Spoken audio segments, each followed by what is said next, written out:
Hello, and welcome to the premiere episode of History on Trial. History is often written by the winners. Sometimes it remembers people as heroes. Sometimes it remembers them as villains. Tonight's guest has been called many things. A terrorist, a murderer, a religious fanatic, a madman. Yet others have called him a freedom fighter, a prophet, and one of the most important Americans who ever lived. His raid on a federal arsenal helped push the United States towards civil war. His execution made him a martyr. His name was John Brown. Before we bring out our guest, let's take a moment to understand who John Brown was. John Brown was born in 1800 in Connecticut and raised in a deeply religious family that believed slavery was a sin against both God and humanity. At a time when millions of Americans accepted slavery as a normal part of life, Brown did not. He believed it was a moral evil that demanded action, not someday, but immediately. John was more than an abolitionist. He was also an entrepreneur. His tanning business prospered. He owned significant property, served as a bank director, and for a time became a wealthy man. Like many Americans, however, the financial panic of 1837 devastated his fortunes. Although later ventures met with mixed success, modern historians argue that Brown's reputation as a lifelong business failure is exaggerated. But one thing never changed: his determination to end slavery. In the 1850s, the Kansas Territory became the center of a violent struggle over whether it would enter the Union as a free or slave state. The conflict became known as Bleeding Kansas. Pro-slavery and anti-slavery settlers fought in raids, shootings, and acts of revenge. After pro-slavery forces attacked the town of Lawrence, Brown and several of his followers struck back, killing 5 pro-slavery settlers in what became known as the Potawatomi Massacre. To many Americans, Brown became a dangerous fanatic. To others, he was one of the few people willing to fight slavery with the same violence used to defend it. In October 1859, Brown led just 21 men in a daring raid on the federal arsenal at Harpers Ferry, Virginia. His goal was to seize weapons, armed enslaved people, and spark a widespread slave uprising. The plan failed. Brown was captured by U.S. Marines led by Colonel Robert E. Lee. He was tried for murder, treason against the Commonwealth of Virginia, and inciting slave insurrection. He was found guilty and hanged on December 2, 1859, but his death did not end his story. To many in the North, John Brown became a martyr. In the South, he became the symbol of Northern aggression and fear. Less than 18 months later, the United States descended into civil war. More than 160 years after his execution, historians still debate the same question. Was John Brown a terrorist or a freedom fighter? Now we'll let the accused tell his own story. Tonight, John Brown gets to defend his life. Mr. Brown, welcome. Thank you, sir. Though I confess this is a most unusual arrangement. Well, you've been dead for more than 160 years. That would explain it. Let's start at the beginning. Most Americans have heard your name, but many know almost nothing about you. Who was John Brown? I was born in Connecticut in 1800. I was a husband, father, farmer, tanner, businessman, and above all, a Christian. I was also an abolitionist. I believed slavery was a terrible sin against God and man. You weren't a politician. You weren't a general. You weren't wealthy. Why become involved in slavery at all? Because I could not ignore it. As a boy, I witnessed an enslaved child beaten. That image remained with me my entire life. I made a vow before God that I would oppose slavery. Many history books describe you as a religious fanatic. Is that fair criticism? No, I was religious. That is different. America praises those who quote scripture while doing little. I attempted to live by it. But you believe God had chosen you for a mission. Many Americans believe that. The difference is that my mission involved freeing enslaved people. You don't think that sounds extreme? The existence of slavery was extreme. Opposing it was not. Why not work through the politics? For decades, people did. Petitions, speeches, elections, moral arguments. Yet millions remained enslaved. Families were bought and sold. Women were raped. Men were whipped. Children were separated from parents. How many generations should have waited? Many abolitionists opposed slavery but rejected violence. I respected them. But slavery itself was violence. The enslaved lived under violence every day. Let's discuss Kansas. This is where many Americans first heard of you. Kansas was a battlefield. Pro-slavery forces crossed into the territory to intimidate voters. Homes were burned. Opponents were attacked. War had already begun. You participated in the Potawatomi killings. 5 pro-slavery men were killed. Many people see that as murder. War is ugly. I regret bloodshed. but slavery had already produced rivers of blood. You don't deny responsibility? No, I never hid from responsibility. Let's turn to the event that made you famous, Harpers Ferry. What exactly was your plan? To seize federal weapons and arm enslaved people. I believed thousands would join. The mountains could become a refuge. Slavery would collapse from within. You believed you could overthrow slavery with just 21 men? The American Revolution began with fewer. The raid failed almost immediately. What went wrong? Several things. I underestimated the speed of the response. I overestimated how quickly enslaved people could reach us, and I remained too long in town. Would you admit it was a military disaster? Certainly. But history remembers results differently than contemporaries. Let's confront perhaps the hardest question of all. If someone today seized government property and used violence for political purposes, many would call that terrorism. Were you a terrorist? No. My purpose was not to spread fear among innocent people. My purpose was to free innocent people. There is a difference. Your critics would strongly disagree. History often depends on which side wins. After the raid, you were captured, wounded, and placed on trial. Many expected your lawyers to argue insanity. Why reject that defense? Because I was not insane. I knew exactly what I was doing. At your trial, you declared, "I deny everything but what I have all along admitted." That is correct. You practically convicted yourself. Truth required it. Before sentencing, you delivered what many historians consider one of the greatest courtroom speeches in American history. Why do you think it has endured? Because I spoke honestly. I said that if I had acted on behalf of the rich and powerful, I would have been praised rather than condemned. You also said, "If it is deemed necessary that I should forfeit my life." I submit. Did you start the Civil War? No. Slavery started the Civil War. I merely exposed the contradiction. But after your execution, the nation became even more divided. Then perhaps Americans could no longer pretend slavery would disappear peacefully. Abraham Lincoln initially criticized your raid. Did that bother you? No. Mr. Lincoln had political responsibilities. I had moral responsibilities. History required both of us. Today, more than a century and a half later, Americans still disagree about you. Some see you as dangerous. Others see you as a hero. How would you like to be remembered? As a man who tried. I was imperfect. I made mistakes. But I refused to stand idle while millions suffered. Judge me if you wish. But first ask yourself what you would have done. John Brown was hanged on December 2nd, 1859. Less than 2 years later, America descended into civil war. The slavery he fought against would eventually be abolished. Whether you see him as a fanatic, a freedom fighter, or something in between, one fact is difficult to deny. John Brown forced America to confront the greatest moral crisis in American history. We'll let you decide the verdict. For History on Trial, I'm Phil Brown. Thanks for watching. Good night. I have, may it please the court, a few words to say. In the first place, I deny everything but what I have all along admitted, the design on my part to free slaves. I intended certainly to have made a clean thing of that matter, as I did last winter, when I went into Missouri and there took slaves without the snapping of a gun on either side, moved them through the country, and finally left them in Canada. I designed to have done the same thing again, on a larger scale. That was all I intended. I never did intend murder, or treason, or the destruction of property, or to excite or incite slaves to rebellion, or to make insurrection. I have another objection, and that is, it is unjust that I should suffer such a penalty. Had I interfered in the manner which I admit, and which I admit has been fairly proved, for I admire the truthfulness and candor of the greater portion of the witnesses who have testified in this case, had I so interfered in behalf of the rich, the powerful, the intelligent, the so-called great, or in behalf of any of their friends, either father, mother, brother, sister, wife, or children, and suffered and sacrificed what I have in this interference, it would have been all right. And every man in this court would have deemed it an act worthy of reward rather than punishment. This court acknowledges, as I suppose, the validity of the law of God. I see a book kissed here, which I suppose to be the Bible,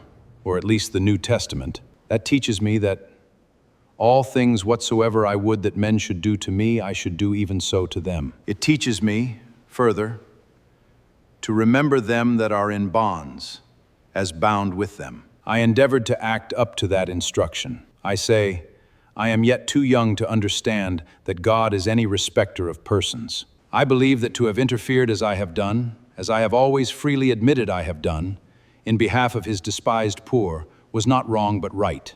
Now, if it is deemed necessary that I should forfeit my life for the furtherance of the ends of justice, and mingle my blood further with the blood of my children, and with the blood of millions in this slave country, whose rights are disregarded by wicked, cruel, and unjust enactments, so let it be done. Let me say one word further. I feel entirely satisfied with the treatment I have received on my trial. Considering all the circumstances, it has been more generous than I expected. But I feel no consciousness of guilt. I have stated from the first what was my intention and what was not. I never had any design against the life of any person, nor any disposition to commit treason, or excite slaves to rebel, or make any general insurrection. I never encouraged any man to do so, but always discouraged any idea of that kind. Let me say, also, a word in regard to the statements made by some of those connected with me. I hear it has been stated by some of them that I have induced them to join me. But the contrary is true. I do not say this to injure them, but as regretting their weakness. There is not one of them but joined me of his own accord, and the greater part of them at their own expense. A number of them I never saw, and never had a word of conversation with, till the day they came to me. And that was for the purpose I have stated. Now I have done.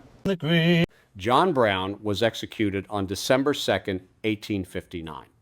But his death didn't end his story. Instead, it helped turn him into a symbol. As the country moved towards civil war, a simple marching song began spreading through Union Army camps. It was called John Brown's Body. The words were simple. John Brown's body lies a moldering in the grave, but his soul goes marching on. For Union soldiers, John Brown became more than a man. He became a symbol of the growing struggle against slavery. The song became one of the most popular marching songs of the Civil War, and its melody would later provide the tune for Julia Ward Howe's Battle Hymn of the Republic. Here is John Brown's Body. John Brown's body lies a moldering in the grave. John Brown's body lies a moldering in the grave. John Brown's body lies a moldering in the grave. His soul is marching on. Glory, glory, hallelujah. Glory, glory, hallelujah.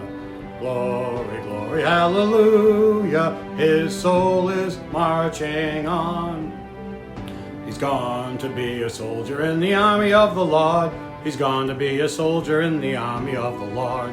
He's gone to be a soldier in the army of the Lord. His soul is marching on. John Brown's knapsack is strapped upon his back. John Brown's knapsack is strapped upon his back. John Brown's knapsack is strapped upon his back. His soul is marching on. John Brown died that the slaves might be free. John Brown died that the slaves might be free. John Brown died that the slaves might be free. His soul is marching on. The stars above in heaven now are looking kindly down. The stars above in heaven now are looking kindly down. The stars above in heaven now are looking kindly down on the grave of old John Brown. Glory, glory, hallelujah. Glory, glory, hallelujah. Glory, glory, hallelujah. His soul is marching on. Well, after all that, I think we could use something a little lighter. You just heard me sing John Brown's Body, a song that became a marching anthem for Union soldiers during the Civil War. But somewhere along the way, that famous melody took a rather unexpected turn.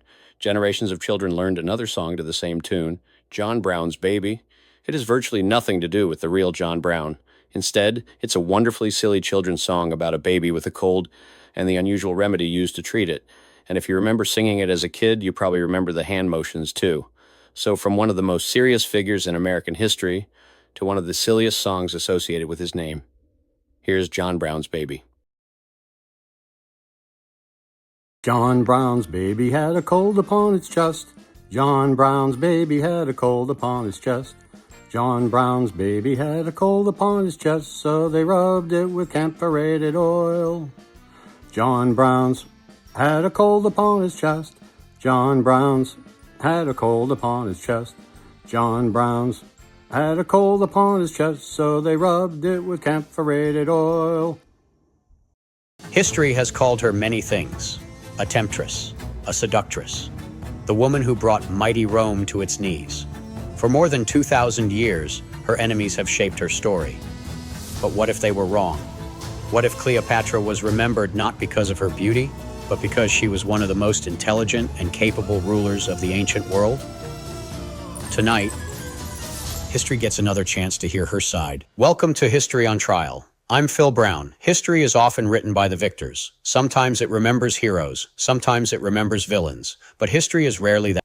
In our last episode, we spoke with John Brown, one of America's most controversial figures. Tonight, we travel back more than 2,000 years to meet another person. History has never stopped debating. Few women have inspired more books, movies, paintings, and legends than Cleopatra VII. Was she simply a beautiful queen who charmed powerful Roman leaders? Or was she one of history's most gifted diplomats fighting to preserve the independence of her nation against the most powerful empire on earth? Before we hear from Cleopatra herself, let's examine the world she inherited. When Cleopatra was born in 69 BC, Egypt had already stood as one of history's greatest civilizations for nearly 3,000 years. Its pyramids were ancient before Rome itself was founded. Its scholars transformed mathematics, astronomy, medicine, and engineering. The Nile River brought life to a kingdom admired throughout the ancient world. Yet the Egypt Cleopatra inherited was no longer ruled by native pharaohs. 3 centuries earlier, Alexander the Great conquered Egypt. After his death, his general Ptolemy established a new dynasty. For nearly 300 years, Greek rulers governed Egypt from Alexandria. Cleopatra would become the last of those rulers, and the last pharaoh of ancient Egypt. Alexandria became one of the greatest cities on earth. Its famous lighthouse stood among the 7 wonders of the ancient world. Its library attracted scholars from across the Mediterranean. Its harbor connected Africa, Europe, and Asia through trade. This remarkable city shaped the young princess who would one day become queen. Unlike many rulers of her age, Cleopatra pursued knowledge with extraordinary dedication. Ancient writers described her as fluent in several languages. She studied philosophy, science, mathematics, diplomacy, and rhetoric. She believed that persuasion could accomplish what armies often could not. That belief would define her reign. By the 1st century before Christ, Rome had become the dominant military power of the Mediterranean. Kingdom after kingdom fell under Roman influence. Some became allies, others became provinces. Egypt remained independent, but only because Rome found it useful. The grain of the Nile fed millions. Its wealth financed armies. Its location made it strategically indispensable. Every ruler of Egypt understood one fact: if Rome ever chose to conquer Egypt, there was little anyone could do to stop it. When Cleopatra's father died in 51 BC, the 18-year-old princess inherited the throne jointly with her 10-year-old brother, Ptolemy XIII. According to Egyptian custom, they were expected to marry and rule together. But behind palace walls, the royal family was divided. Powerful advisors manipulated the young king. Within months, civil war erupted. Cleopatra was forced into exile. Her throne, and perhaps her life, hung in the balance. At precisely that moment, another civil war was raging, not in Egypt, but in Rome. Julius Caesar had defeated his rival Pompey and pursued him across the Mediterranean. Pompey fled to Egypt, hoping for sanctuary. Instead, he was murdered before Caesar's arrival. The Egyptian court believed this gruesome gift would please Caesar. They were terribly mistaken. Ancient writers tell one of history's most famous stories. Unable to enter Alexandria openly, Cleopatra secretly entered Caesar's palace. According to Plutarch, she was carried inside wrapped in a rug, or perhaps a sack of bedding, to avoid detection. Whether every detail is true remains uncertain. What is certain is that Caesar met the young queen. Within days, everything changed. Caesar restored Cleopatra to the throne. Their political alliance would alter the future of Egypt and Rome. For centuries, popular culture has portrayed Cleopatra primarily as a great beauty who seduced powerful men. Modern historians increasingly reject that simplistic view. Caesar did not ally himself with Cleopatra because of romance alone. He allied himself with a capable ruler whose cooperation protected Roman interests in Egypt. Likewise, Cleopatra understood that friendship with Rome's most powerful man offered her kingdom its best chance for survival. This was diplomacy, not merely romance. Soon after, Cleopatra gave birth to a son. She named him Ptolemy XV. History remembers him as Caesarion, Little Caesar. Whether Julius Caesar formally acknowledged the child remains uncertain, but to many Egyptians, Caesarion represented hope. To many Romans, he represented a dangerous political question. If Caesar had an heir, who should inherit Rome? On March 15th, 44 BC, Julius Caesar entered the Roman Senate. He never walked out. 23 knife wounds ended the life of Rome's most famous general. Once again, Cleopatra found herself without her greatest political ally. She returned to Egypt. Many believed her influence over Rome had ended. Instead, another remarkable chapter was about to begin. Caesar was dead. Rome once again descended into civil war. 3 men emerged to divide the Republic: Octavian, Lepidus, and Mark Antony. Soon, Cleopatra would meet Antony. Their partnership would become one of history's most famous alliances and one of its greatest tragedies. But before we hear that story, we must understand the man whose writings shaped nearly everything we think we know about Cleopatra. His name was Plutarch. Every episode of History on Trial asks the same question. How do we know what we know? History is not simply a collection of facts. It is built from eyewitness accounts, letters, official records, artifacts, and the writings of historians who preserved the past. For Cleopatra, no source has influenced our understanding more than one remarkable book. Parallel Lives. Plutarch was born around the year AD 46. That was nearly 75 years after Cleopatra's death. He never met her. He never saw Julius Caesar. He never knew Mark Antony. So why do historians still rely upon his work? Because Plutarch lived close enough to the events to interview people whose parents and grandparents remembered them. He traveled widely. He studied official documents. He spoke with scholars and statesmen. His goal was not merely to record events, but to understand character. Plutarch's greatest work, Parallel Lives, compared famous Greeks with famous Romans, Alexander with Julius Caesar, Demosthenes with Cicero, Pericles with Fabius. His purpose was simple. By comparing great lives, he believed readers could better understand greatness, failure, leadership, and human nature. Plutarch explained his method in one unforgettable sentence. It is not histories I am writing, but lives. He believed that small moments, private conversations, personal decisions, often revealed more about a leader than the outcome of battles. That approach continues to influence biographers today. Plutarch challenged one of history's greatest myths. He did not describe Cleopatra as simply the most beautiful woman in the world. Instead, he wrote that her greatest gift was conversation. Her voice, her intelligence, her wit, her ability to persuade. Listen to his words. For Plutarch, Cleopatra's greatest weapon was not beauty. It was intellect. Plutarch also praised Cleopatra's remarkable education. He wrote that she could speak with foreign ambassadors without interpreters. Ancient writers credited her with mastering numerous languages, an extraordinary accomplishment for any ruler. Whether every claim is literally true, there is little doubt that Cleopatra possessed one of the finest educations of the ancient world. Nearly 16 centuries later, an English playwright opened Plutarch's book. His name, William Shakespeare, using an English translation by Sir Thomas North. Shakespeare transformed Plutarch's history into one of the greatest tragedies ever written. Many of the scenes audiences associate with Antony and Cleopatra, their dialogue, their personalities, even their deaths, can be traced directly back to Plutarch. Without him, Shakespeare's play might never have existed. Modern historians admire Plutarch, but they do not accept every story without question. Like every ancient writer, he had limitations. He sometimes relied on earlier accounts that no longer survive. He occasionally repeated stories that cannot be verified. That is why historians compare his work with archaeology, ancient coins, Roman records, and other writers such as Appian and Cassius Dio. History is strongest when many sources tell the same story. For more than 2,000 years, Plutarch's words have shaped the world's image of Cleopatra. Some of what he wrote may never be proven. Some has been challenged by modern scholarship. Yet, without Plutarch, we would know far less about one of history's most fascinating women. Tonight, for just a few moments, we set aside the legends. We look beyond the propaganda. And we imagine what Cleopatra herself might say if she were given one final opportunity to answer history's questions. We've explored the world Cleopatra inherited. We've examined the ancient sources that preserve her story. Now, for the first time on History on Trial, let's hear directly from the woman herself. Your Majesty, welcome to History on Trial. Thank you. It is an honor to be remembered after more than 2,000 years. I only hope that today I may be judged by the truth, rather than by the stories my enemies chose to tell.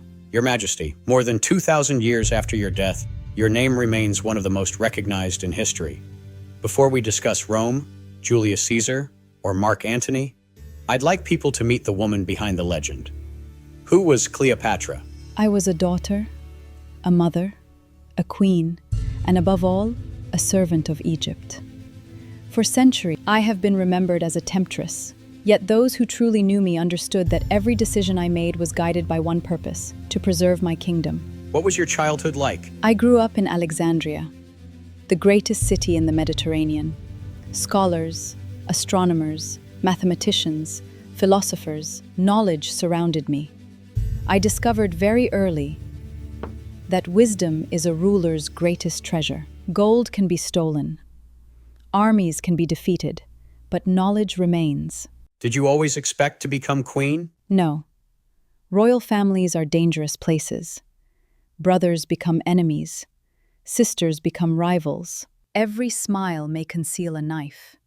One learns to watch, to listen, and never to underestimate ambition. Ancient writers described you as exceptionally educated. Was learning important to you? Very. A ruler who cannot understand the world cannot govern it. Philosophy, medicine, astronomy, mathematics, diplomacy. Every ambassador who entered Alexandria brought knowledge as well as politics. I wished to speak with them directly. Words are often stronger than swords. Plutarch wrote that your voice and conversation were more captivating than your appearance. How do you react to that? I consider it one of the finest compliments ever paid me. Beauty belongs to youth. Conversation belongs to the mind. A queen should be remembered for her judgment, not merely her face. Let's talk about Julius Caesar. History often portrays your relationship as one of romance. Was it? There was affection, there was admiration, but there was also politics. Egypt needed stability. Caesar needed Egypt. We each recognize the value of the other. History prefers romance. Reality was considerably more complicated. Did you love him? Love is seldom simple for rulers. We admired one another deeply. He possessed extraordinary confidence. He believed impossible things could be accomplished. That confidence changed the world. Your son, Caesarion. Did you hope he would unite Rome and Egypt? I hoped only that he would inherit a peaceful kingdom. Instead, he inherited uncertainty. Children often pay the price for their parents' ambitions. Many historians believe Mark Antony was the great love of your life. Were they right? Yes, with Antony I found not only an ally, but companionship. He laughed easily, he lived boldly, he loved generously. He also carried enormous burdens. History remembers our romance. I remember the man. Did the two of you truly intend to create a new empire? No. We hoped to preserve the lands we governed. Octavian wished to rule the Mediterranean. We wished to survive it. That difference changed history. Many historians believe Augustus deliberately damaged your reputation. Do you agree? Entirely. He could not admit he had defeated another Roman. Instead, he told Rome it had defeated a dangerous foreign queen. I became the perfect villain. His victory required my humiliation. For 2,000 years, people repeated his story. Very few asked for mine. Does that still trouble you? Truth has remarkable patience. Sometimes it waits centuries. Eventually, someone asks the right questions. Do you regret the Battle of Actium? Every ruler regrets war. Victory always costs too much. Defeat costs even more. I regret only diplomacy failed before battle became necessary. Some writers accuse you of abandoning Antony during the battle. Those accounts were written by men loyal to Octavian. History often mistakes propaganda for evidence. The question everyone asks, did you really die from the bite of an asp? Perhaps. Perhaps poison. Perhaps another method entirely. Even the historians disagreed. The manner of my death matters less than the reason. I chose not to become someone's trophy. Were you afraid? Of death? No. Of humiliation? Yes. There are fates worse than dying. History rarely remembers people exactly as they were. Instead, it remembers legends. For more than 2,000 years, Cleopatra has been remembered as a woman whose beauty changed history. But perhaps history has underestimated her greatest strength. Not her appearance, but her intelligence. Not her romances, but her leadership. Not her ambition, but her determination to preserve the independence of her nation. She ruled one of the wealthiest kingdoms in the ancient world. She negotiated with emperors, commanded fleets, mastered languages, protected Egypt through one of history's most dangerous political eras. When defeat became inevitable, she chose her own fate rather than live as a trophy of Rome with Cleopatra's death in 30 BC. 3,000 years of Egyptian pharaohs came to an end. Rome absorbed Egypt into its growing empire. The ancient world would never be the same. Yet, the queen herself never disappeared. She lives on in literature, opera, film, art, and now, through history. History is never as simple as we learned in school. Every historical figure has a story, and every story deserves to be heard. Join us next time, when another voice from the past returns to defend a life that history thought it already understood. I'm Philip Brown. Thank you for watching History on Trial.